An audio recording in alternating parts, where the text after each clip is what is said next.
تو رخصت یہاں سے ویسے ہونا کہ جیسے زینب اپنے بھائی کے لاشے سے رخصت ہوئی تھی.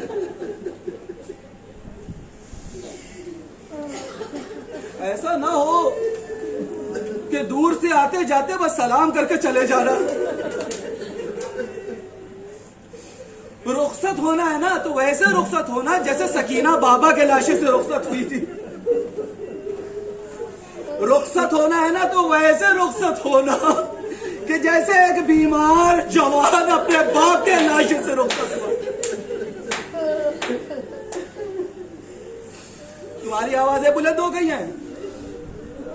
سننا ایک بات, سیدہ ہے, کائنات کی مالکہ ہیں, جنت کے خواتین کی سردار ہیں. رسول اللہ کی بڑی خواہش رہی کہ فاطمہ پوری زندگی میں کچھ ہم سے مانگ لے. سننا عزیزو, فاطمہ ہم سے کچھ مانگ لے. علی کی بھی بڑی خواہش رہی, علی تم تو پورے عالم کو رزق بانٹتے تھے, فاطمہ کے بارے میں کیا خیال ہے؟ کہا میں فاطمہ کے پاس خود حاضر ہوتا تھا, کہتے فاطمہ آپ کبھی کچھ نہیں مانگتی ہے, کچھ تو مانگ لیجئے. لیکن فاطمہ کبھی کچھ نہیں مانگی, کبھی بابا کے در پہ نہیں گئی, کبھی اللہ کے حبیب کے در پہ نہیں گئی, کبھی کسی کے در پہ نہیں گئی. لیکن ہائے تمہارا در کیسا در ہے کہ سیدہ رومال لیے حاضر ہو رہی ہے. سیدہ جو کبھی کچھ نہیں مانگی کسی سے, تم سے آ کر کے کہتی ہے میرے حسین کے زیادہ 2 بوند آنسو دے دو. اب بتاؤ عزادارو, کیا تمہارا دل کرے گا کہ سیدہ کے آنسو مانگے تمہارے آنکھوں سے آنسو نہ نکل سکے؟ میں کہوں گا اے بی بی, عزادار حاضر ہے بی بی, ارے عشقوں کا نذرانہ حاضر ہے بی بی, قبول کیجئے بی بی. عزادارو تمہارا حسین ایسے نہیں کیا ہے. عزادارو جب آخری وقت آیا ہے نا تو سید سجاد کے پاس حاضر ہو کر کے یہ نہیں کہا کہ زینب کا خیال رکھنا, کیونکہ حسین کو معلوم تھا میرا باس چلا گیا, اب زینب کی حفاظت نہیں کہا سکینہ کی حفاظت کرنا, نہیں کہا ام کلثوم کی حفاظت کرنا, نہیں کہا رباب کی حفاظت کرنا.